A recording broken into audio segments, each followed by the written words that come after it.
one thing I would really like to tell them is that the journey is long. You have a long, not that there has to be a struggle. If you consider it a struggle, it will be a struggle. If you consider that you're enjoying it, you should enjoy it. It's a long journey. But for architecture, I think it takes time. So don't be in a hurry. So it's a kind of happiness quotient that gives you a kind of, I feel it's a very balanced profession. There is a kind of a joy and satisfaction that you feel after a project is complete, and a sense of achievement, that you have done something that is going to alter people's lives forever, and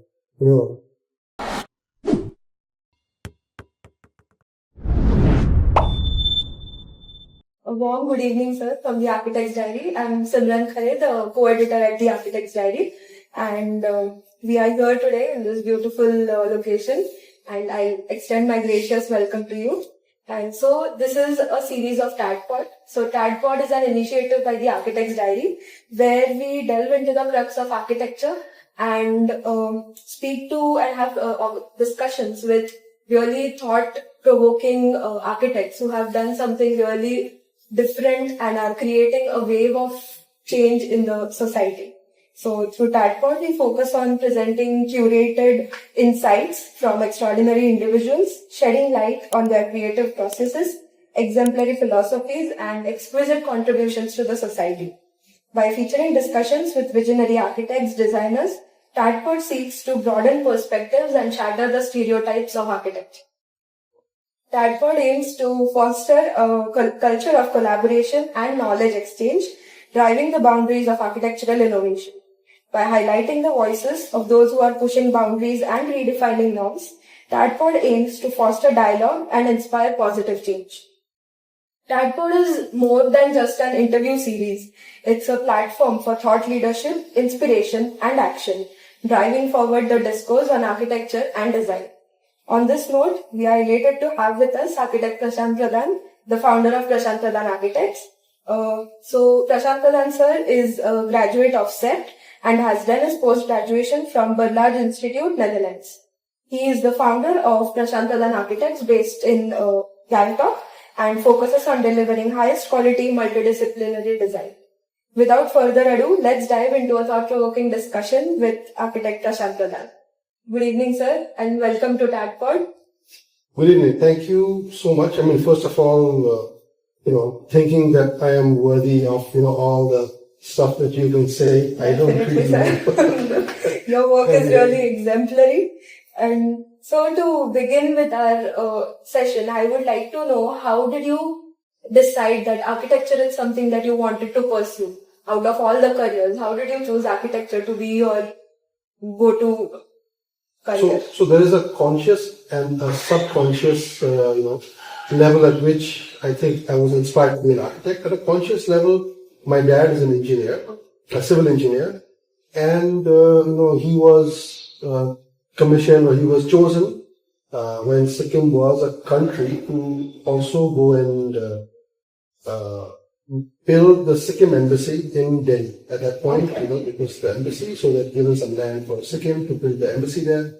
My dad was chosen. I was kind of born there. So when they were building the Sikkim embassy, I was right there at site. And my mother tells me the story of the interior designer who was one of the princesses of Sikkim. So when my parents would go out, they would give me to her to take care of me. And she would put me in a drawer. Oh. And I would just lie sleeping there peacefully, as my name suggests. Very peaceful, right, supposedly. And then she would keep working. Okay. So maybe subconsciously there was some sort of, infusion of architecture back then. And when I was in class 8, I was actually very clear that I was going to be an architect, because I would see, things, and I would want to improve them. Things in the sense, build structures or even plans. I could understand plans quite young, and I could see how space was being wasted. But I would think maybe, it could be done this way or that way, and I would be designing buildings in my head, back then. One small thing I'll tell you is, I would often get punished, as I was in a missionary, a boarding school, so I get punished a lot.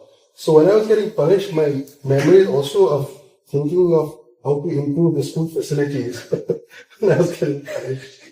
So I guess, it's for a long time I've been keen to be an architect. So architecture was like your calling right from the time you knew what a career should be. Absolutely. I was just thinking, how do I reach there? Right. I want to be an architect, so I realized you have to take physics, chemistry, maths. You have to get a certain percentage. You have to sit for the entrance. And that is. So I wasn't really interested in physics or chemistry or maths. Even now, I'm not, creative or founder of these subjects. But I realized that I have to do this. Right. And you graduated from CEPT in Ahmedabad, right? And in your early years of career, you worked with architects in New York and Amsterdam. Correct. So, could you share some moments from during your education and during your practice? How did it shape the way you are working today? So, my interest in Ahmedabad was totally foreign, in the sense that I wanted to go to SPA. I was very focused on SPA Delhi. And then there was a senior of mine who was studying in Ahmedabad, and he asked me to why don't you go and give the entrance over here. I was like, okay, let's go and see what this is about. And the first time I came here, I was quite surprised that they hadn't plastered the building also. I was like, what is this? You don't have enough money or but then, it was a really interesting entrance exam where there were all the candidates and we had to sit for one exam. Then the selected candidates would go on to the next stage. And then by the time it was like 2-3 stages and then the interview. So I'd already made a lot of friends and I was staying in the hostel also. And I was like, okay, it took me so much effort to reach here. Now I don't need to go anywhere. And this place is really nice. I made some really good friends. And I was like, okay, I'll study in Ahmedabad. And back then, it's a little shameful to say, but I really didn't know the difference between Ahmedabad and Allahabad. So it was like the big thing for me. Up in the hills. Right. It was like, okay. Like people think, in the hills are pahadi. The same way from Pahad, we are like, okay, hey, plains. Like whoever in the plains is the same thing. Ahmedabad, same thing. So when I came here, I had no idea, what this place was. And, And to think that now I'm married here and, half my life is here, it's quite remarkable. Right. Like you just don't know where life takes you. Anyway, I was focused on architecture, but I didn't know in which form it would be there. And also with architecture, it was like I was focused on being an architect, but at various points along the way, I wasn't really, so enthused with the whole education, format, I guess, Until I reached the office training. Then office training, I think I got a little bit more serious. And then by the time I reached final year, I thought I understood a little bit what architecture is. And then finally, there was something called the P.U. Modi Award. Yes. Which I received this in 93 or 94. And when I received it, I couldn't believe myself that, I would have received this because I didn't consider myself academically that very strong. And then from then on, I thought that, I think I can be not just an architect, but an architect who can contribute something, So I didn't want to sort of just be kind of a run-of-the-mill kind of architect, just doing architecture for the sake of doing architecture, but trying to see. So then I got this opportunity to go and work to go and study my master's in Amsterdam, which at that time, Amsterdam was really the hotbed of architecture. And so as we near the conclusion of the interview, I would like to ask you, you are in contact with a lot of young architecture students as a part of CEPT University. So what is that one message that you would like to give to the young architectural students or the young professionals for them to just proceed and have a good practice?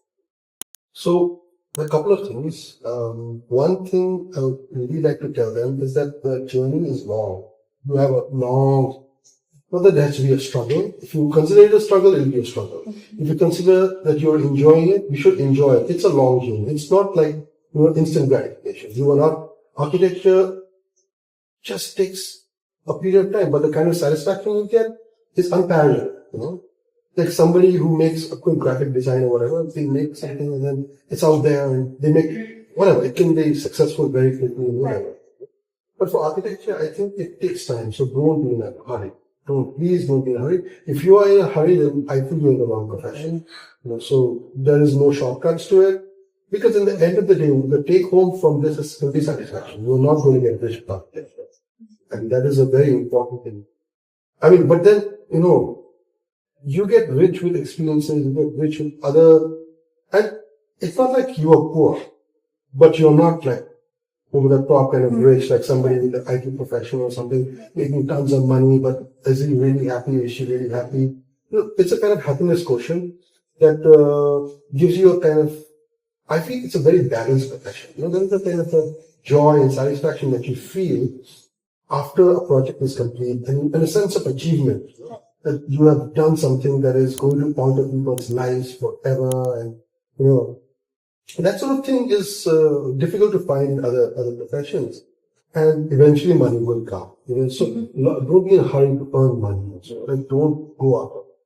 And I know it's a cop-out answer. A lot of people. I've had this discussion debate with a young architect also, and she was very disillusioned. Said, "No, I want to make a lot of money. What's wrong with a lot of money?" Go ahead, make a lot of money, but and it is very rare that you find somebody who just is out of college and just needs to do the most amazing work. It takes time. It takes a certain level of maturity, and you must have hope. You must have a very fresh mind, and you must be able to must have perseverance. You must have fresh ideas, must have perseverance. And most importantly, I think you must patient. Yeah, patient. One more quality you must have is be optimistic. You can always, mess up somebody's design if you are not optimistic. And then that person has to live with that mistake for the rest of their life. Architecture needs a lot of patience. I mean, I think we get a glimpse of it during the 5 years of education itself, that you really need to be patient with yourself, with your designs. I mean, you just can't be in a hurry and feel like I want to finish this in a week or in a minute. Doesn't work that. The quicker you realize that, I mean, a lot of clients don't get it. But then also, I mean, you can't be a bad manager of time. So you must be able to manage time also, and you should be able to, and that again takes time to be able to understand how quickly you work, how quickly you can process a certain problem and to come up with a worthwhile solution and not kind of give like a copy-paste solution. Right. So this takes time. It's a process, and I think everyone needs to go through it in order to succeed or to reach that point in life where you can say that, okay, I am practicing architecture altogether. You said it. It's a process, and that process doesn't stop. Yeah. Every day, every time, like even this engagement is teaching me something. Right. I hope you had a great time with us, sir, and I hope this video reaches to everyone out there who is maybe struggling a bit or trying to find a source of inspiration about why I need to continue doing what I'm doing. So I hope it reaches the right audience. I just hope, it doesn't become a struggle. Like, don't struggle. Yes. I always compare it to like sleeping. You try too hard to sleep, you just can't sleep. So you should not try to sleep, just sleep. And then, The more hard you keep thinking on one thing, you will be like, okay, why is this not happening? Just go. You put more pressure on yourself. So don't put pressure. I put no pressure on myself. I am not here to, prove a point. I'm not here to be better than anyone. I'm not here to compete with anyone. I'm just here to create something that I can be proud of, or I can, basically that. Yeah. I should be able to say that, yes, I'm happy. Right.